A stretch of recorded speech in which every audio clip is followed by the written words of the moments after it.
and welcome to this week's PennEnergy News Update. On behalf of our generous sponsor, Deloitte Center for Energy Solutions, who made this broadcast possible, I'm Hilton Price. TransCanada Corporation announced it plans to file a presidential permit application for the Keystone XL project from the U.S.-Canada border in Montana to Steel City, Nebraska.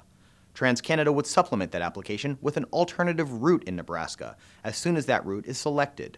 The company has also informed the State Department that what had been the Cushing to U.S. Gulf Coast portion of the project will be constructed as a standalone Gulf Coast project and not part of the presidential permit process. The approximate cost is $2.3 billion and is subject to regulatory approvals. TransCanada says it will continue to work collaboratively with the state of Nebraska on determining an alternative route for Keystone XL that avoids the Sandhills region. The company has been working on assessing the routing in Nebraska since November of last year, following the State Department's notice to delay an approval decision until an adjusted route that avoids the Sandhills was developed. Statoil and ExxonMobil have made a large gas discovery offshore Tanzania.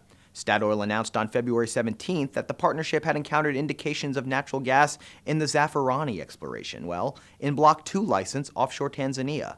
The well has encountered 120 meters of excellent quality reservoir with high porosity and high permeability. The Zaffarani discovery is the fifth high-impact discovery made by Statoil in the last 12 months. Statoil has been in Tanzania since 2007, when it was awarded the license for Block 2.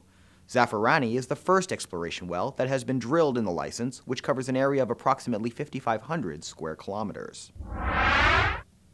BP and Anadarko Petroleum have been exposed to billions of dollars in potential fines after the judge who will oversee the Deepwater Horizon court case ruled they were liable for civil damages under federal pollution laws. Carl Barbier's decision means the U.S. government can pursue operator BP and partner Anadarko for civil penalties at the trial, due to begin on Monday. Mr. Barbier also said rig contractor Transocean might be liable for some cleanup costs from the Macondo blowout in April 2010. Anadarko has already agreed to pay BP to settle claims between the companies over the spill. In return, BP agreed to indemnify it for most spill-related costs. BP is still in a legal battle with Transocean for its alleged part in the fatal accident. Environmentalists and oil producers are vowing to keep up the fight after a European Union vote delayed a decision on whether to declare oil sands output more harmful to the environment than conventional crude.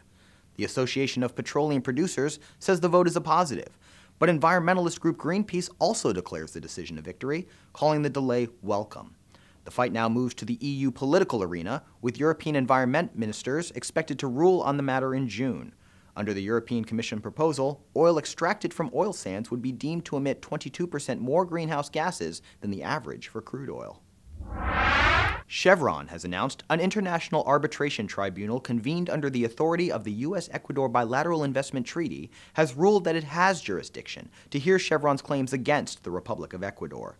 Chevron filed its request for arbitration in 2009, claiming that the Republic violated its obligations under the Bilateral Investment Treaty and international law.